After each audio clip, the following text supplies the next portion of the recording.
வணக்கம். நேற்று அண்ணா திருமாவண்ண மது ஒழிப்பு மாநாடு நடத்தினாங்க.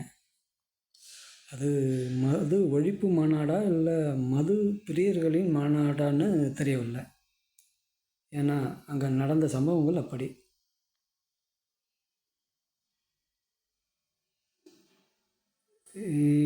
எதுக்கு மாநாடு நடத்தினாங்களோ அதுக்கு அதை விதமான ஒரு மரியாதை இல்லாமல் ஒரு சலசலப்பு கூட்டத்தில் தள்ளுமுள்ளு. அப்புறம் ஒரு பெண் காவலரை தள்ளி விட்டு அவங்க மேலே வாட்டர் பாட்டிலை எரிஞ்சு அவங்கள அசிங்கப்படுத்தி, இதுதான் மது ஒழிப்பு மாநாடான்னு. ஏன்னா நீங்கள் மது ஒழிப்பு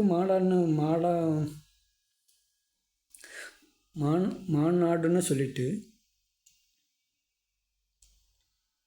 திமுககாரனையே உட்காந்து பேச சொல்லிடுறீங்க. மாநாடு நடத்துகிற கடைகளை, ஒயின் ஷாப்பு மூடுற சாவி அவங்க கையில் தான் இருக்குது. அவங்களே கூப்பிட்டு நீங்கள் பேசுங்க அப்படின்னா அவங்க எப்படி பேசுவாங்க? இதெல்லாம் என்ன ஒரு ஒரு நல்ல செயலை தெரியல. உங்கள் பேச்சை கேட்காமலே உங்கள் தொண்டர்கள் பேரிகார்டை தாண்டி போகிறது, சேரை தூக்கி விடுறது. இதுக்காக நீங்கள் மாநாடு போட்டீங்க?